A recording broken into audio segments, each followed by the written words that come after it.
So for a while now, I've been threatening to put together my list of favorite SF books of all time. Well, I'm not quite ready to do that just yet. I have read a lot of science fiction over the years, but I feel like there's some gaping holes that need to be filled before I'm ready to tackle the project of putting together a top 10, top 15, top 20, whatever books of all time. For me, I think there's some responsibility with that.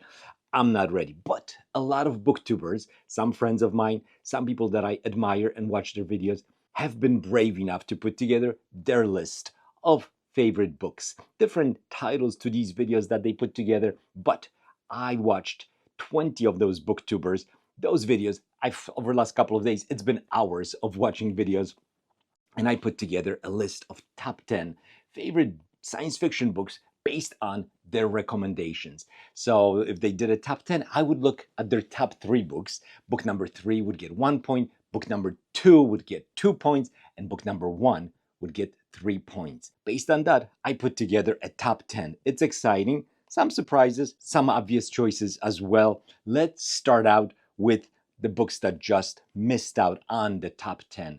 And maybe before I do that, to all the booktubers whose videos I watched, I want to say hello, thank you for your opinions. And I'm going to, of course, link all those booktubers, put their names down in the description below. If you want to check out their channels, please do so. All of them, I think, are amazing.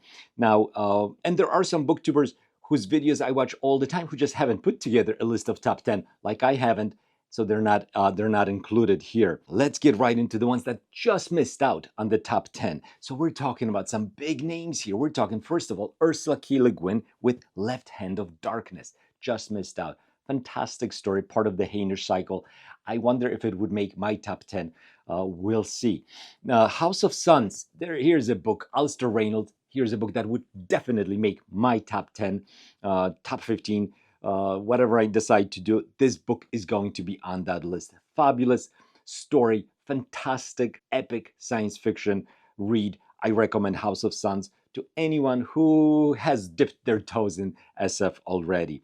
Flowers for Algernon is another one that just missed out. Here's a book that I recommend everyone reads. You do not have to be a fan of science fiction to read this book, because it qualifies certainly as science fiction because we're using a fictional science as the underpinning for the story. We have a young man who's of very low IQ, whose intelligence is enhanced by this artificial science. So definitely science fiction, but then the story, it's a human story. It's a touching story. I recommend Flowers for Algernon. Daniel Keyes is the author. I recommend you pick up the book and read it.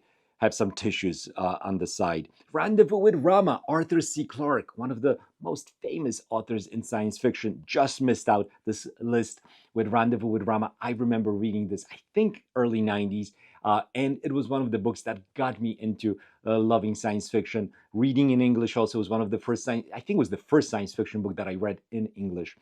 So yeah, I'm happy to see it. I just missed out, but I did want to mention it. Hitchhiker's Guide to a Galaxy.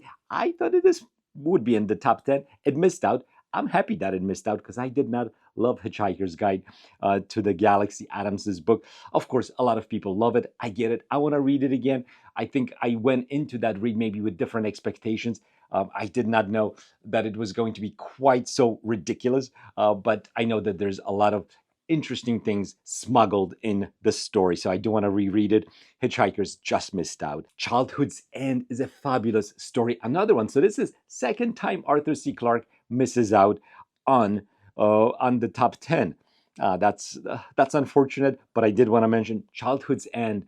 Fantastic story. Basically, it's a book, short book, but you have 3 parts to it. I think each one jumps 50 years into the future. Mind-blowing stuff. I really enjoyed it. I think it would definitely be in my top 15.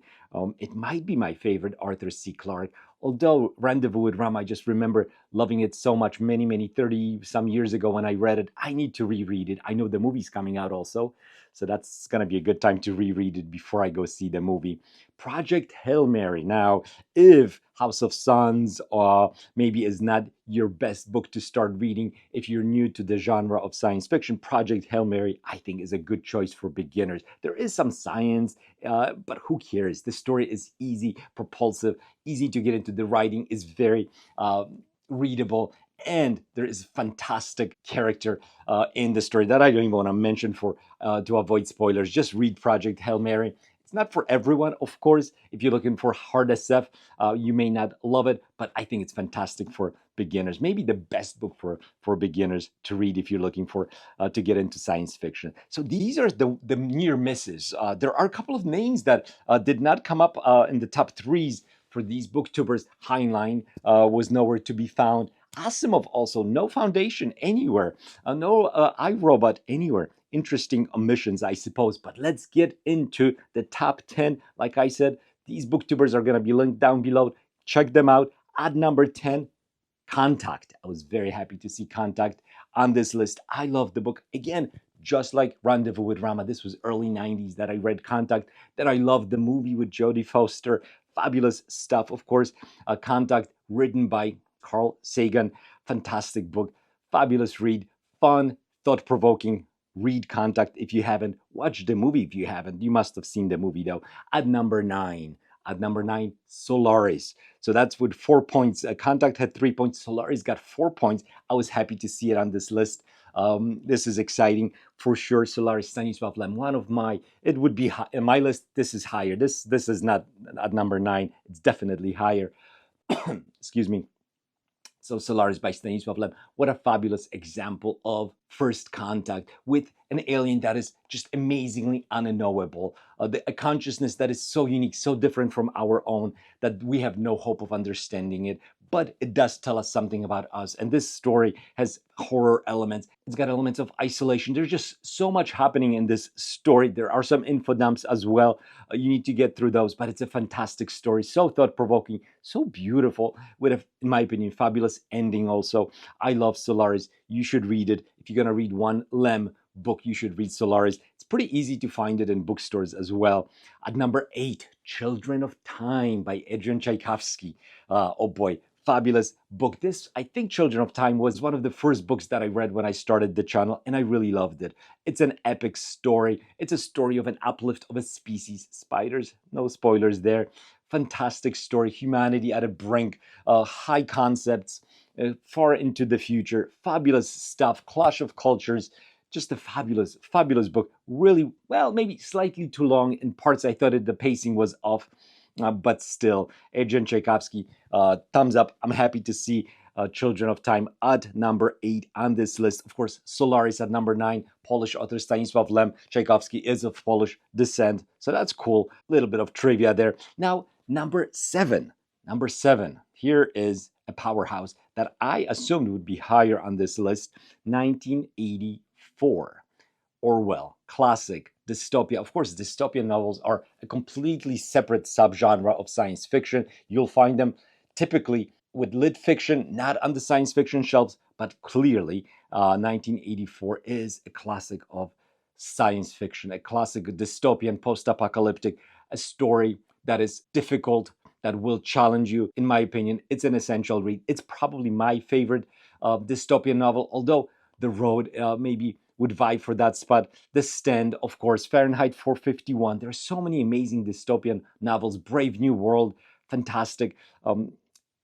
Station 11, also another one that I really enjoyed reading not too long ago. But 1984, endlessly quotable, a part of our culture, always important, and it seems to gain in its importance every 4 years when the election cycle comes to US. I think it comes to our minds a little bit more. So 1984 at number 7. Ubik with 5 points comes in at number 6. Ubik, of course, is an amazing, crazy, psychedelic, mind-blowing story by Philip K. Dick. I love every single thing that I read from Philip K. Dick. Maze of Death was fantastic. Ubik, of course, amazing. Do Androids Dream of Electric Sheep? I thought was fabulous, better than the book, better than the movie Blade Runner. Just fantastic. Philip K. Dick is unique. His style is one of the kind. I loved Ubik. You should read it. It's funny at times. It's trippy. Half-Life, all kinds of concepts. Ubik is amazing. At number 6. Number 5. Number 5, a different feel altogether. Blindsight by Peter Watts. Got 6 points, 1 point more than Ubik. Surprised to see it this high. It's a challenging book. It's a book that challenged me for sure. Definitely not for beginner SF readers. You have to have read a lot of SF to appreciate the subtleties of Blindsight, what it's trying to do. I think it's similar in some ways to Solaris, a little bit more difficult to me to understand what the author was trying to do, but it also talks about first contact with an alien that maybe or may not be even conscious. Just a very interesting story, great ending also. I need to reread Blindside to get more out of it. If you read it once, you're just scratching the surface, and I feel I put a lot of scratches on it, but I have not seen what's behind it. Number four, one of my all-time favorite books. I don't know where it'd be on my top 10 list, but it would be very high at number four. Also with 6 points, Fire Upon the Deep. Vernon Vinge, Fire Upon the Deep, an epic space story, fabulous concept, amazing aliens, Tines, Scrotal Riders, just an amazing story with some concepts that are really trippy to think about. A book that you have to read if you love science fiction. Again, not for beginners, probably could be a little bit challenging to understand some of the concepts if you're new to the genre. I think this genre does require a certain pacing, a certain step up books, but I loved Fire Upon the Deep. Is one of my all-time favorites, and I recommend you check it out. I think you're gonna have a lot of fun reading the book. Now, top three. Number three, with 7 points, Orson Scott Card, Ender's Game. You knew it was coming. Ender's Game, everyone loves it, just about. I don't actually love it. I mean, I love it, but I don't love it as much as some of the other books. I'm not sure if it would be in the top 10. It's still a fantastic read, in my opinion, but I'm not sure if it would sneak into the top 10 for me. But so many people love Ender's Game. Obviously, it's a book that has brought a lot of readers to science fiction. So for that also, we have to give it props. I don't need to talk about it too much. You probably know the story. You've probably read Ender's Game or watched the movie. The movie was really not so good. The book, obviously, much, much better. At number two, here's a book that I don't mind talking about. Here's a book that I could talk about for a long time. And guess what? Ender's Game had 7 points. Number two has 12 points. So almost doubling up Ender's Game. We have Dan Simmons, Hyperion. Hyperion, definitely on my list. Definitely top three. I'm just putting it out there. Definitely top three for me, and I don't think that's gonna change anytime soon. No matter how many books I read, Hyperion is going to have a special place in my heart.